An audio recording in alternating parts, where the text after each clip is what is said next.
We are all going to take out our cell phones and turn them off now. Okay?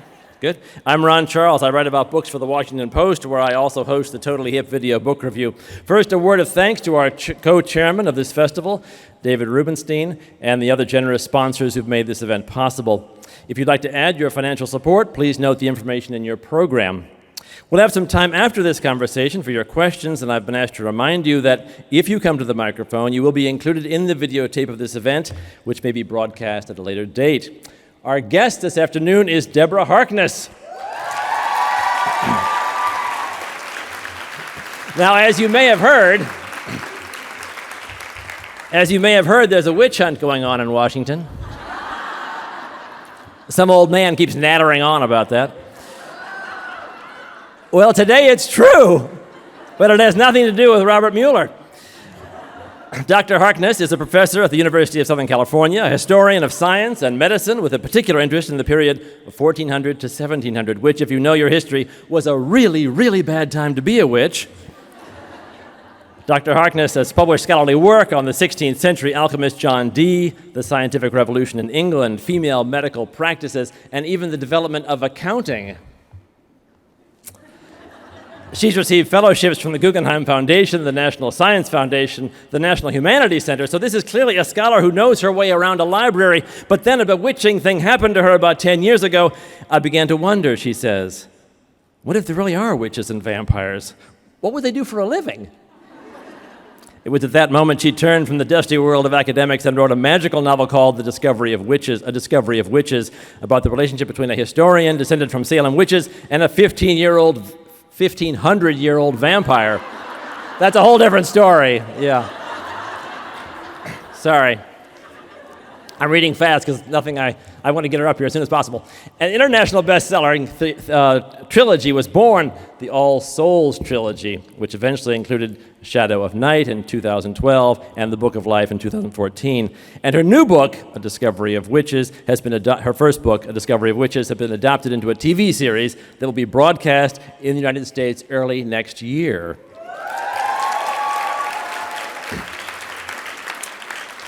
And in a few weeks, she'll publish a new novel called Time's Convert, which, through magic of my own, I have a copy of that she has never seen before. And it is signed. We have some fans here, I suspect. Okay. What is Marcus's astrological sign?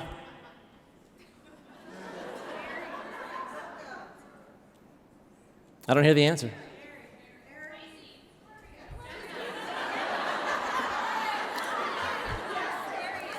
They're just guessing now.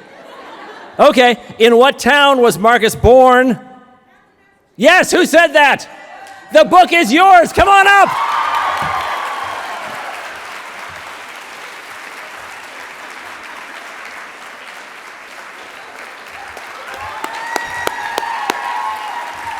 Ladies and gentlemen, witches and warlocks, I give you Deborah Harkness.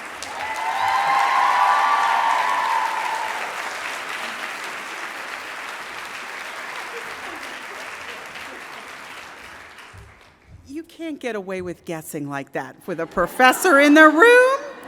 Anyway, thank you, Ron, for that lovely introduction. And thanks to all of you guys for coming out to this amazing event. It's the first time I've been at the National Book Festival, and it is such a treat to be here to celebrate the special relationship between books and readers.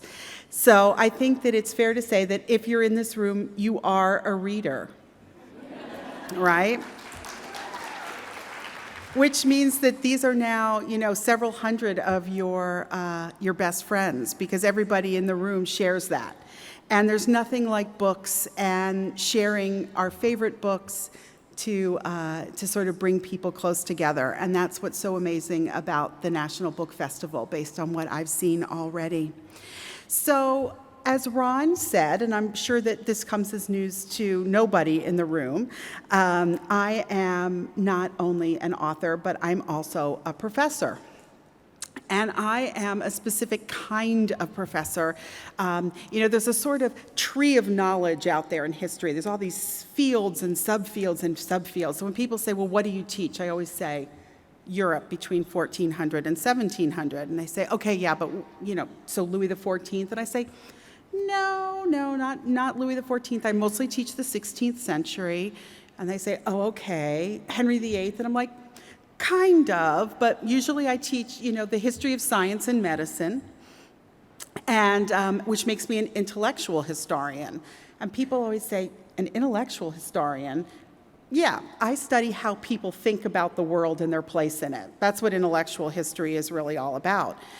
And I became an intellectual historian basically when I was a sophomore in college. Everybody in the room probably can remember a teacher who may have asked them a pivotal question at some point in their education. For me, it was a professor named Harold Garrett Goodyear, and he asked in a class on magic in the Renaissance, talk about the shape of things to come, he asked, how do you know what you think you know?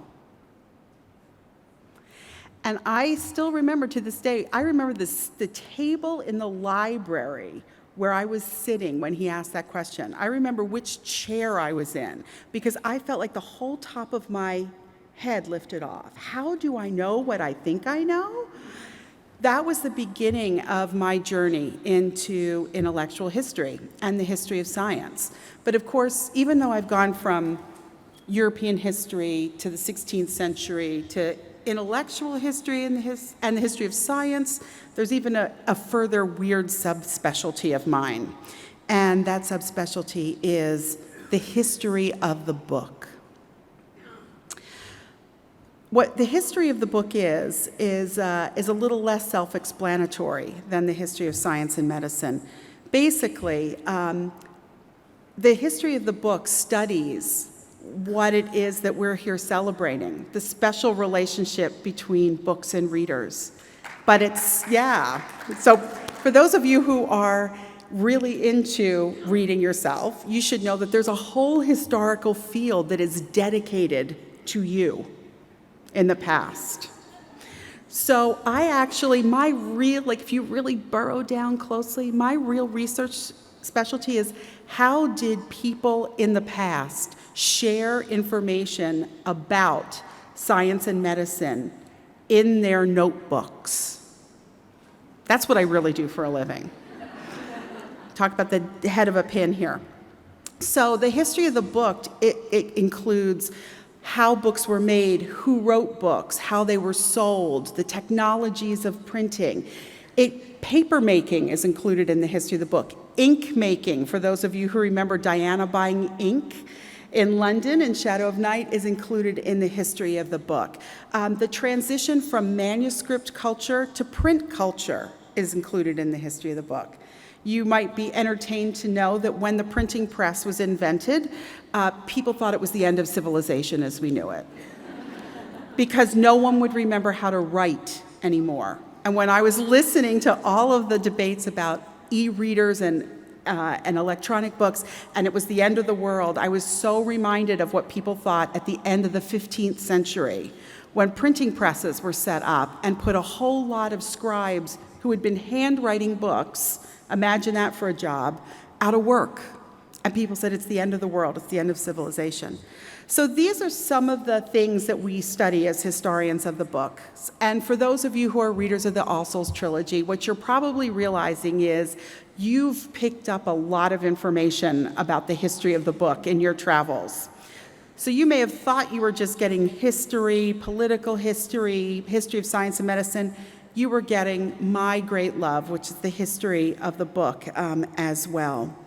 Now, in the history of the book, there are things that are harder to come to terms with than others. It's pretty easy for us, for example, to figure out what books were published in X year in a given country. One of the things that I used to do for fun was to go through the Library of Congress's lists of all of the books that were published in a given year in England and then read them. Because it was maybe a couple hundred titles. back in the day when printing was still a new technology, and it was a great way to learn about a culture. That all worked its way into Shadow of Night as well. If you think about her going book shopping and seeing those books on the counter at the local apothecary's shop. So it's easy for us to get access to things like what did people buy. It's even easy for us to get access into what kinds of things they marked up in their books. I wrote a whole book about the annotations that Queen Elizabeth's court astrologer John Dee, what annotations he made in his scientific and medical books. However, there's something that's very hard for historians of the book to get access to, and it's the thing we most want to know, which is what was the experience of reading like for people in the past? So you can do a little thought experiment here with me. Just close your eyes for a minute and try to remember a sort of important reading memory that you have. It could be a memory from childhood. It could be a recent memory. It could be something that you experienced where you had a strong negative reaction to a book or a strong positive reaction to a book. Think about how old you were. Think about where you were when you were reading it, when it was in your life. Do you remember anything else about it? Do you remember how you felt at that moment? What you've just conjured up is the holy grail for book historians. It is the moment when the reader and the text connect. And of all the things I study, that is the thing I most want to understand and where I can find very little evidence in the 16th century that helps me understand what it was like for one of Shakespeare's contemporaries to essentially pick up a book and read it. Because what we know is they didn't read like us. Some of them didn't read silently. Often you read aloud to people and shared texts orally. We aren't really sure if you even bought, for example, books as whole books. Some people, it's clear, bought pieces of books and then had them stitched together later because they couldn't afford the whole text at one time. So for me, my memory is a memory of being, it was 1973, so I would have been 8 years old. I was visiting my mother's family in England. I was in my cousin Sharon's upstairs bedroom, sitting on the bed, and my Aunt Sylvia gave me a copy of Anne of Avonlea that had been my mother's when she was growing up. And it had, if this book should chance to roam, just box its ears and send it home to Olive Riddell, which was my mother's name. And there was a lovely drawing of a woman's face. I had no idea at the age of 8 my mother could draw. And I remember that the pages in the book smelt like toffee. They were sort of that funny paper that turns brown really fast, because my mother grew up in Liverpool during the war, and so paper was pretty scarce and it wasn't of high quality. And to this day, I remember sitting on that bed in that second floor room with my mother's copy of Anne of Avonlea and feeling connected to the book, to my mother, to a whole world outside of Liverpool. And when I've read hundreds and hundreds of books in my life, but that is my memory. And now that I've said it to all of you, hopefully at some point, somewhere, it will actually be recorded and it will exist for future historians who are looking for what was it like to be a reader in the 20th century. So I started with this story of the history of the books because of the ways that my fictional world, the All Souls world, is a world that is built around books and readers. It is a world that is filled with libraries, from the Strayhoff Library in Prague to John Dee's library at Mortlake to the Bodleian Library to the Beinecke Library. It's filled with texts that have very close relationships with the people who touch them. There's a reason why in the third book of the trilogy that when Diana finally gets the whole book of life, it enters into her and changes her forever. That's because that's how I feel when I read a book, right? It gets into me and it changes me forever. So when I was thinking about what I would do after I finished the All Souls trilogy, other than have a rest, other than work with a wonderful team of authors on the World of All Souls encyclopedia for you all, I was trying to think about how I could continue in the world of the trilogy and what my path forward might look like. And not surprisingly, I turned to the history of the book. And I started to think about the ways in which we are what we read, just like we are what we eat, that our reading shapes us, just as Diana's contact with the Book of Life shaped her. I think I was influenced a bit by this because I was teaching the history of the book at the time, and I was teaching a book that is still fairly controversial by Irving Leonard called Books of the Brave. And Irving Leonard was interested in how the conquistadors coming from Spain to the New World spent their time on ships. And he looked through various ship inventories to look to see what books were on board these ships for this very long voyage going from Spain to the New World.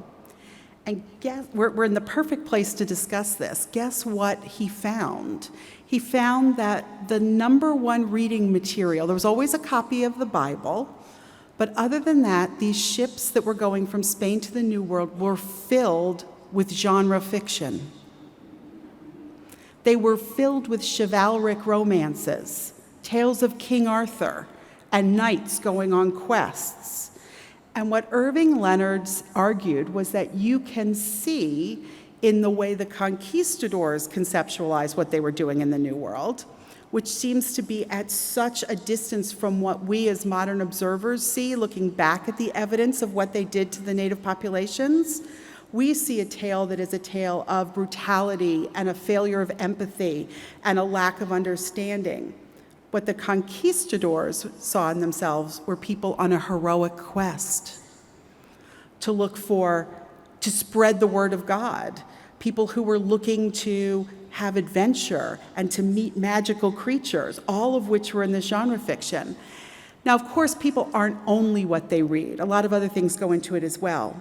But I was struck by the ways in which the question of are you what you read might be able to help me get into my characters' backstories. And I had a little bit of a trial balloon with this. For those of you who read The World of All Souls, when we came to write the section on Matthew and his ideas about science. Matthew's a 1,500-year-old vampire, as you heard. And so he's read a lot of science books. And when the author team met to talk about The World of All Souls, they said, Deb, you got to write an overview of Matthew's scientific ideas and where they came from. And I just thought it was going to be stupefyingly boring to do that. And I'm an educator, so I have a kind of an idea of what's going to be stupefyingly boring. So I said, oh gosh, I don't want to do that. But you know what? I could tell you what were some of the most pivotal reading moments in Matthew's life. What books influenced him, like me reading that copy of Anne of Avonlea that belonged to my mother. And so we put books on a bookshelf, on an imaginary bookshelf, that I felt like Matthew would have had a really strong connection with. And once I did it with Matthew, I wanted to do it with other characters as well. So that brings us to Times Convert, to the new book that's coming out in just a few weeks. Times Convert, the title of the book, comes from a line from Thomas Paine's Common Sense. Time makes more converts than reason. And when I was trying to imagine the books that Marcus would have read up until the time he became a vampire in 1781, Common Sense was definitely on that list. But there were others as well. So the person who won the book, Tracy, knows that one of the things that Marcus is a child from Hadley. Hadley, Massachusetts was on the frontier of the colonies in the 18th century when Marcus was born. Incidentally, he is a Leo, but he would have been taught to reading something called a primer or a primer. And the Library of Congress has amazing copies of the New England Primer. If you're ever in Washington and you get a chance to go or to look at them on their digital collections, they were books that had little verses for children to read and memorize. They often had words of praise about the king. They had words of 1 syllable, words of 2 syllables, words of 3 syllables, little parables, and that's how somebody like Marcus would have learned to read. What's amazing to us is if we look back at those vocabulary lists, words like God and king and lady and courage, words that we wouldn't necessarily maybe think would be the sort of the words that you would put in a children's reading guide, appear on the list. When Marcus finished learning to read, he would have gone from primers to almanacs, the bullet journals of the 18th century. Almost every house had an almanac in it. It gave you the roads in and out of major cities. It told you when major agricultural fairs were coming. It told you about big events in the life of the nation, which at that point was Great Britain. The birth date of the king was almost always highlighted in red in an almanac. So Marcus would have had one of those almanacs in his house as well. He might have had an adventure story or two. One of the most popular books in the 18th century was Robinson Crusoe. And the stories of adventure were highly abbreviated. They weren't reading the Robinson Crusoe if you read it in English Lit. That wasn't the version that they were reading. They were reading a really sort of highly adapted, shorter version of the story that was really geared towards children. As he got older, Marcus would have moved to newspapers. Newspapers were the lifeblood of print culture in the US colonies. And again, the Library of Congress has online the most amazing collection of 18th century newspapers. Remember how I told you I used to read like a whole year of 16th century books at a clip to see if I could learn something about the past? When I wrote Times Convert, I sat down and started reading colonial newspapers. And it was an amazing experience to see that on the front page of the newspaper were all the advertisements for coffee and ships, and the political news was buried on pages 2 and 3. Totally different than what we think are the headlines for an 18th century audience. And of course, Common Sense, this classic work of the American Revolution, started its life as a newspaper column. It was first published in installments in newspapers, which is how Marcus would have first come into contact with it. And then Marcus, having read a bit of Common Sense in the newspaper that would have been passed around in his town of Hadley, that would have been in some ways shocking to the conservative town that he grew up in, that called for life and liberty and equality in really strong terms. Those words worked their way into Marcus's bloodstream and turned him into a patriot who fought at Bunker Hill. So there's Marcus's mini bookshelf, the primer, an almanac, Robinson Crusoe, a folded up newspaper, a worn copy of Common Sense, where the title Times Convert comes from. And it was drawing those texts together that gave me hope that with all of the characters in the All Souls trilogy, be they witches or demons or vampires, that I had a way of connecting to them for you and getting their stories on the page that would illuminate this world of books and readers and characters for you in a way that would be interesting and have something fun to say about them and about us. Because I do want to continue with the All Souls world, but I never want to be the person who, when you walk into your bookstore, your eyes roll and you say, oh God, there's another one. Right? I always want it to be an experience that somehow captures a bit of that first-time magic some of you felt when you were reading A Discovery of Witches. So don't be surprised if you see more books in the All Souls world, and don't be and don't be surprised if you're getting a lot of the history of the book in them as you read, because really that's what we are at heart, a community of book lovers and book readers. So I want to, at this point, invite you guys. I've saved a lot of time for questions because I thought there might be some. So we've got about, 15 or 20 minutes for questions. So if anybody has any, please come on up to the microphone. If nobody has them, I will just riff for you. Oh, good. This is the moment in a teacher's life that's very anxiety-producing. Question? Yes. Hi, I first encountered your books via audiobooks.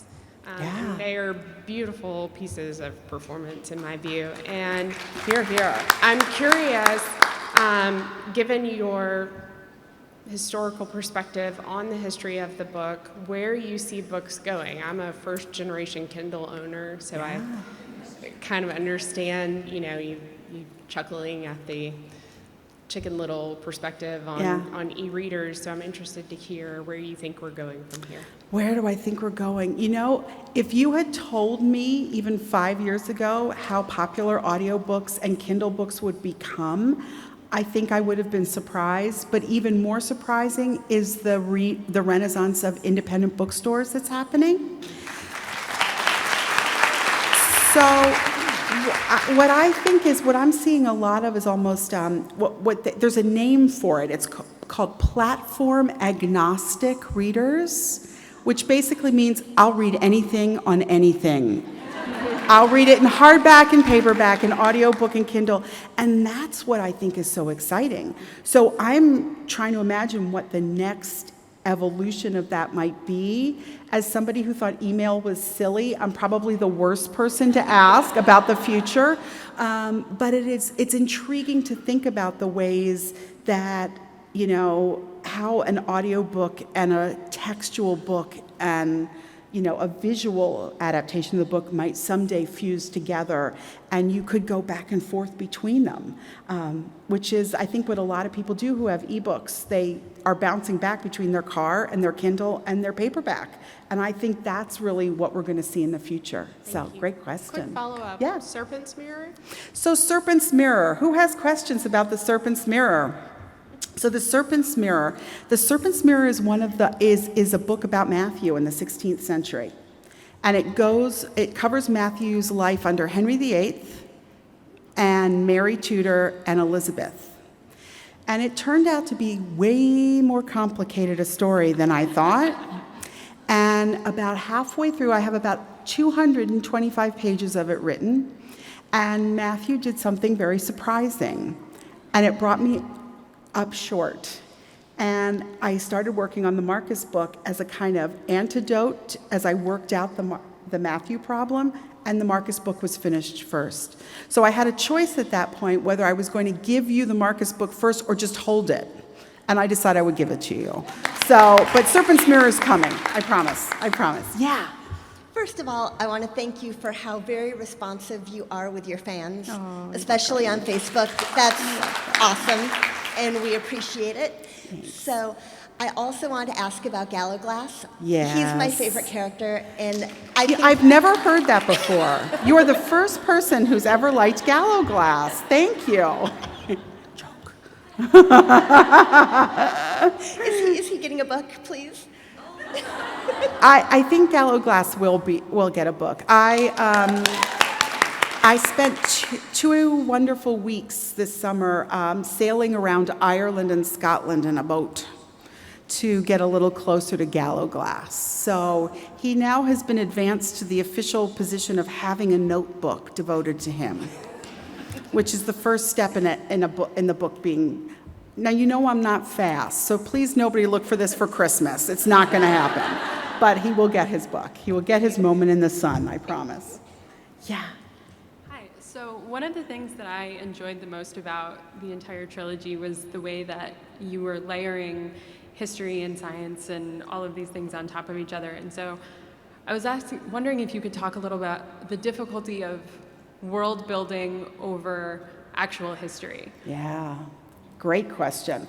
So as a historian, as you can imagine, I have a kind of fairly allergic reaction to history going out the window, be it in anything. And so the way I felt about it was, and it may be a little different for other people who write historical fiction, I felt like if something was knowable to me as a historian, that's what it needed to be in the book. But if something was unknowable, like what was Kit Marlowe doing on Halloween in 1590, I could invent it. So I'll give you an example of how that played out.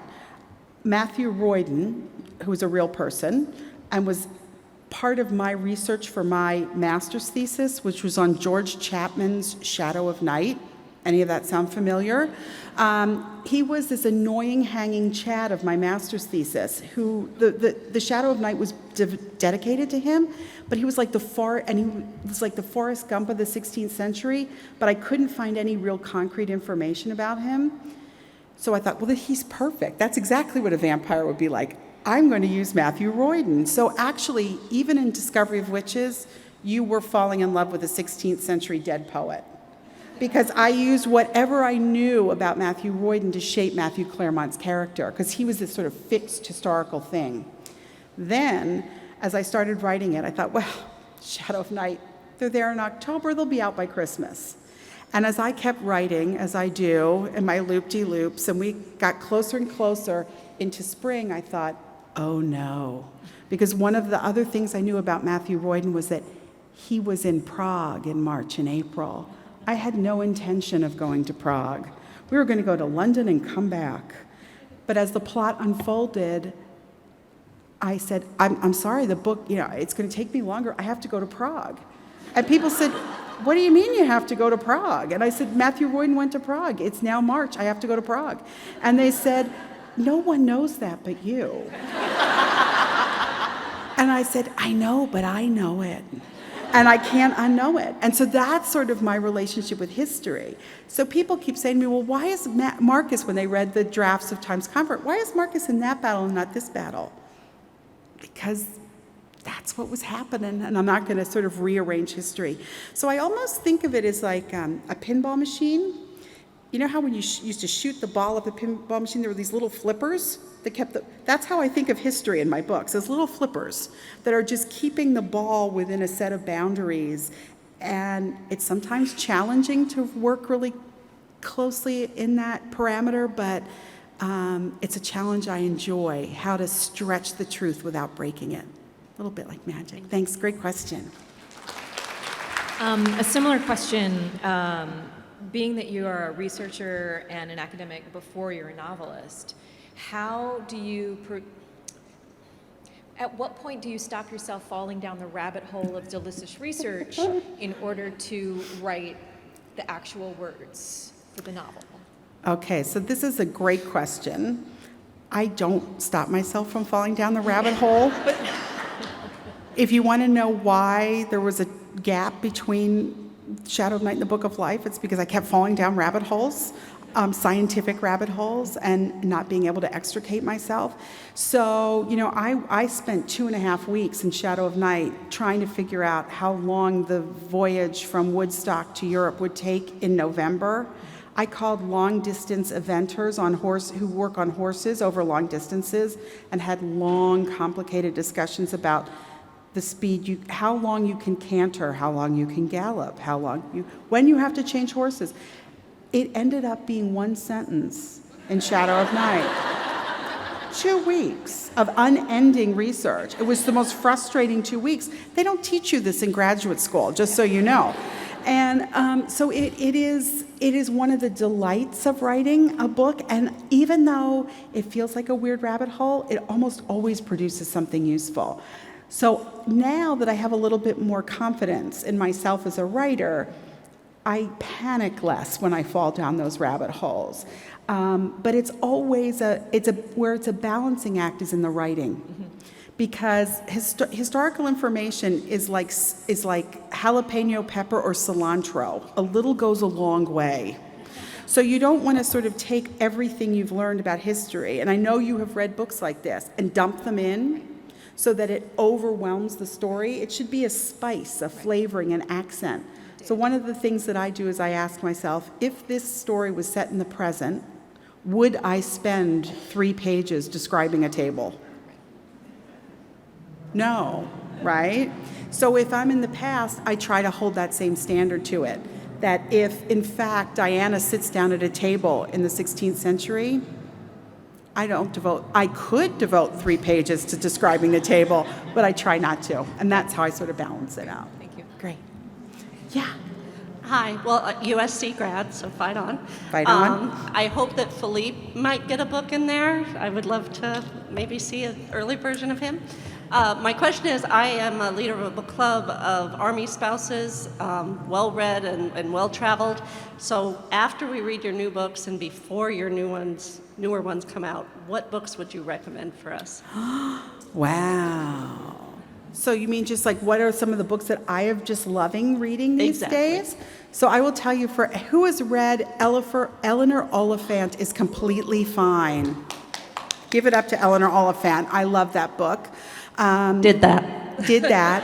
I also have to say I just finished reading Girl Wash Your Face by Rachel Hollis, which I had a lot of fun with, and which I felt at times she was writing directly to me.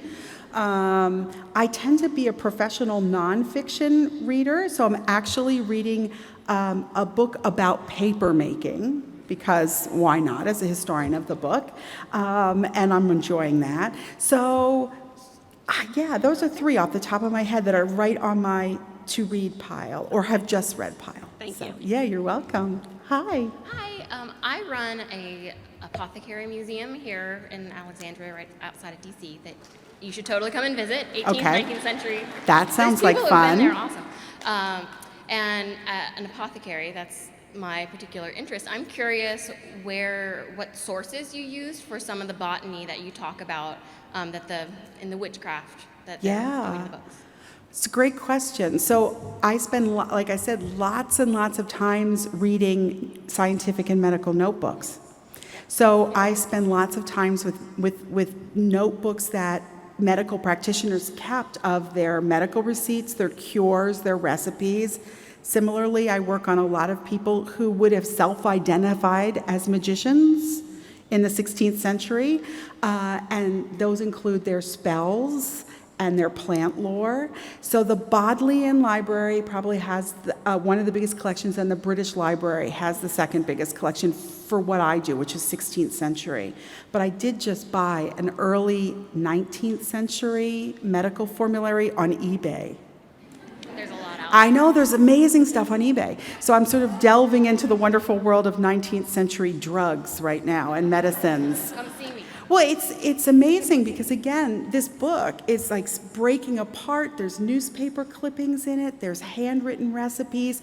And it's everything from veterinary recipes to headache cures to apple pies. And I just love it, but it was clearly some households' essential text. Well, we have a massive archive, so if you are I will needing take you research up on about that. American stuff, you can Perfect. Apothecary Museum on Facebook. All right. I will come visit you. I'll take you up on that. So, yes. Hi, Deborah. First Hi of all, thank there. you. You've made the last couple of years completely enjoyable late at night. Thanks. And during the day and in the middle of the night. How has all this changed your life? How has it impacted you? I have a bigger classroom, that's for sure. I have to make hard decisions about priorities that I didn't have to do before. So when I first started, I was writing in the morning between 5 and 7. No one had ever heard of me. No one knew anything about it. No one was waiting for the Philippe book or the Gallo Glass book.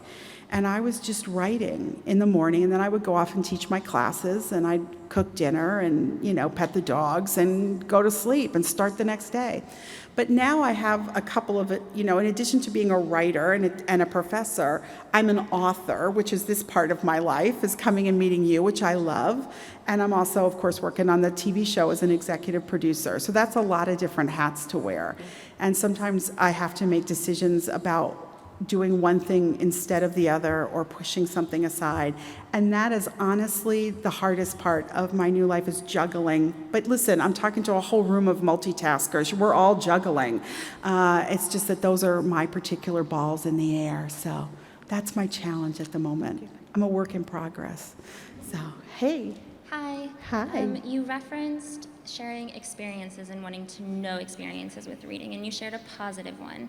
Could you share your first or strongest negative experience with a book and how that shaped you as a person and an author? Yes, I just got chills. I can tell you when it happened. It was last spring. I was teaching the history of the book, and one of my students decided that they wanted to do a project on Mein Kampf. And they wanted to do it because they'd been to a museum and there was a copy of Mein Kampf in a corner in a museum, a Holocaust museum, and they thought that it should have a more prominent place in the museum because it had been so instrumental. And I said to her, well, have you looked and seen how many copies of Mein Kampf we have here at USC? So we did, and we discovered that we had almost 24 copies of Mein Kampf at SC. And I had to put in a request for Mein Kampf to call them up out of the stacks in rare books. And when I went to pick up Mein Kampf, I felt like, first of all, I didn't want to walk across the library with this copy of this book in my hand because it had a certain kind of power for me that was very negative. And I also felt like I had to explain to the librarian why I was taking it out, because I didn't want them to think I wanted to read Mein Kampf because I liked what it said. And it gave me an insight into all of the people who were afraid to have a book in their possession because the power that book had in public. I could not understand that. I could not understand why somebody would think having a copy of Copernicus's work on the revolution of the spheres would be dangerous. And I didn't feel that until I actually had to go to my own university library and ask them to go into rare books and pull out a copy of Mein Kampf for me. So that was my first really chilling experience with a book of power in a negative way. What a great question. Thank you for asking it. All right, we have 2 minutes, so we're going to have one. We're going to try to get both in. All right, fast. This will be a quick question. Okay. Okay, silly. I'm going silly. Okay. A couple weeks ago, you promised us a list of Matthew's swear words. I know. It's still on my list. We will not forget it. We will get it to you, I promise. Yes. Going off the negative books, I just was wondering, what do you think about Isaac Newton, or if you could speak about him using, like, Isaac Newton and how he would go to London to travel to get censored books, and he did it in secret. If you could talk a little bit about that. Yeah.